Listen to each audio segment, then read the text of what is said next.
À présent, nous allons passer à la séance d'exercice sur le chapitre relations trigonométriques dans les triangles rectangles.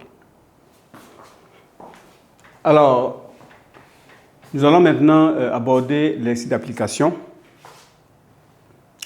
Alors, au grand 1, on considère le triangle ABC rectangle en A avec ABC 5 cm, AC3, AB4. Alors, il faut dire que le triangle n'est pas construit dans les longueurs réelles. On demande de calculer le cosinus de l'angle en B, sinus de l'angle en B et tangente de l'angle en B. Au grand 2, on considère le triangle PHI rectangle en P, que voici. Alors, on nous donne le côté PI qui est égal à 2 racines de 3 et tangente de I, ça fait racine de 3 sur 3 et sinus de I, ça fait 1 demi. On nous demande de calculer le côté HP. Petit 2, on demande de calculer le côté HI. Alors, donc, nous allons commencer par le grand 1. Donc, on va calculer, calculons cosinus en B, sinus en B et tangente en B. Alors, donc, nous savons bien que le cosinus est égal à quoi? Cosinus de l'angle en B, ça nous fait le côté adjacent sur l'hypoténuse. Donc, côté adjacent, c'est AB. Hypoténuse, c'est BC. Donc, AB, ça nous fait 4. Sur BC, ça fait 5. Voilà. Donc là, si nous divisons, ça nous fait comme 0,8. Voilà. Donc, le cosinus de l'angle en B, ça fait 0,8. Ensuite, on passe au sinus de l'angle en B. Ça va nous donner sinus en B, ça fait côté opposé AC sur l'hypoténuse qui est BC. Donc, sinus de l'angle en B, ça fait 3 sur 5. Alors, donc sinus en B, 0,6. Voilà. Ensuite, la tangente en B, ça fait côté opposé sur côté adjacent. Donc, ça fait le côté AC sur le côté AB. Donc, tangente en B, ça nous fait 3 sur 4. Donc, tangente, ça fait 0,75.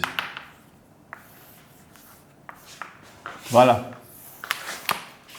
Alors ici, nous avons juste appliqué les formules que nous avons vues, tout simplement. Donc, il faut connaître les formules. Savoir d'abord identifier le côté là. Ici, il s'agit de l'angle en B. Donc, il faut savoir identifier quel est le côté opposé de l'angle B et quel est également le côté adjacent de l'angle B, puisque l'hypoténuse, lui, ne change pas. OK? Alors, donc, nous passons maintenant au grand 2. Au grand 2. Alors, on considère le triangle PHI. Voilà. On nous donne PI, ça fait 2 racines de 3 et les valeurs des tangentes de I et des sinus de I. Voilà. On nous demande de calculer maintenant le côté HP. Calculons. Le côté HP. Alors, il faut reconnaître que, il faut dire que les relations trigonométriques là nous permettent effectivement de calculer la longueur de côté dans un triangle rectangle. Ok, ça peut nous aider. Alors, voici l'angle en I ici que nous voyons. On nous demande de calculer le côté HP. Voilà. Connaissant l'angle, la tangente de l'angle en I et le sinus de l'angle en I. Donc là, je vais voir quelle est la relation trigonométrique qui va me permettre de calculer cette valeur. Donc ici, on a sinus, tangente, voilà, de l'angle en I est égal à côté opposé qui est PH, pardon, sur côté adjacent qui est PI. Donc je vais tirer PH, ça fait PI multiplié par tangente en I. Voilà. Donc, je vais calculer le côté PH, qui est même chose que HP. Donc, ça me donne que PH, ça fait PI, ça fait 2 racines de 3. L'angle tangente, ça fait racine de 3 sur 3. Donc, le côté PI égale, donc ça fait, donc ça me donne 2 fois 3, de tout sur 3, je simplifie. Donc, PH, ça fait 2. Donc, le côté PH me fait 2 cm, ou 2, ok? Alors, donc, puisque je multiplie 2 racines de 3 fois racine de 3 sur 2, donc j'aurai 2 fois 3 sur 3, les 3 vont se simplifier et ça me laisse 2. Ensuite, je vais maintenant calculer le côté HI. Alors, pour calculer le côté HI, bon, j'ai 2 possibilités. Puisque j'ai déjà le côté PI, le côté PI qui est donné, 2 racines de 2, et le côté également PH que je viens de calculer qui est 2. Donc, je sais que le triangle étant rectangle en P, je peux utiliser le théorème de Pythagore pour faire quoi? Pour dire que l'hypoténuse au carré égale la somme des carrés des deux côtés. Première possibilité. La seconde possibilité, je peux utiliser une relation trigonométrique pour pouvoir calculer cette valeur.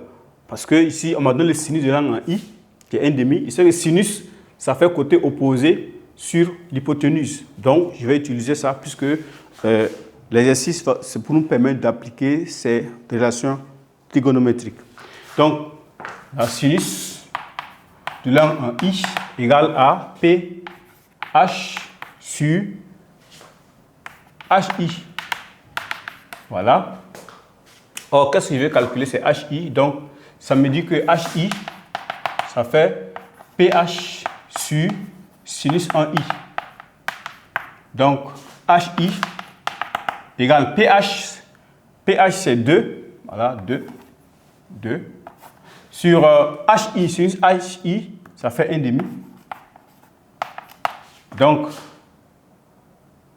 HI, ça va nous donner quoi? Ça va nous donner, si on revient, ça fait 2 multiplié par l'inverse. Donc, ça fait HI ici égale à 4. Alors, donc, voici. Donc, HI égale à 4 cm. Donc, comme on l'a dit, ici, les relations trigonométriques nous permettent de calculer les côtés dans un triangle rectangle. Donc, il faut savoir quelle est la relation trigonométrique qui convient. Parce que là, par exemple, on nous a donné on nous a donné la tangente en I et le sinus en I. Je vais calculer le côté HP, connaissant le côté PI qui est 2 racines de 3. Alors, quelle est la relation trigonométrique qui convient? Voilà, donc là aussi, il faut savoir l'utiliser. Donc là, je vais calculer le côté P et le côté HI, HP, connaissant le côté PI. Or, j'ai 2 valeurs de l'angle en I qu'on m'a donné. Je sais que ici, pour que le côté PI et le côté HI puissent apparaître en même temps dans la même formule, il faut que j'utilise la tangente, puisque c'est la tangente qui fait apparaître le côté opposé et le côté adjacent. Donc voilà pourquoi ici, j'ai utilisé la tangente ici qui fait appel au côté opposé de l'angle et le côté adjacent de l'angle. OK? Et à partir de là maintenant, je fais le produit croisé ici. Donc j'aurai le côté PH voilà, égal à, donc je fais le produit croisé. Donc PH égale à PI fois tangente en I, ce qui est là. Je remplace PI, ça fait 2 racines de 3. Voilà, multiplié par tangente en I, ça fait racine de 3 sur 3. Donc, je multiplie les 2 valeurs, comme Michel le fait. On a vu les racines carrées, donc ça, c'est facile à faire. Donc, ça nous donne le PH égale à 2. Maintenant, ici, pour calculer maintenant le côté HI, c'est ça, l'hypoténuse, j'ai 2 possibilités. Puisque j'ai la mesure maintenant des 2 autres côtés.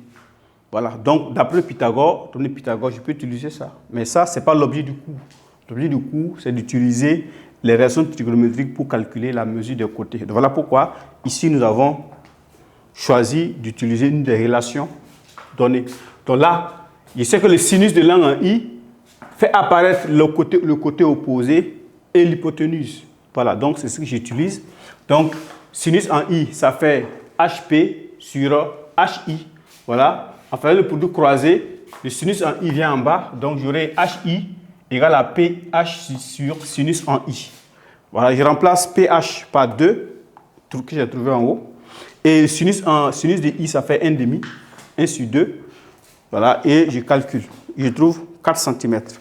Ainsi, voici, nous avons utilisé les différentes propriétés, différentes relations trigonométriques pour pouvoir calculer la mesure des côtés dans un triangle rectangle. Donc là, il suffit de voir simplement que le sinus, le cosinus et la tangente ne sont rien que des réels. Donc, ça témoigne ici.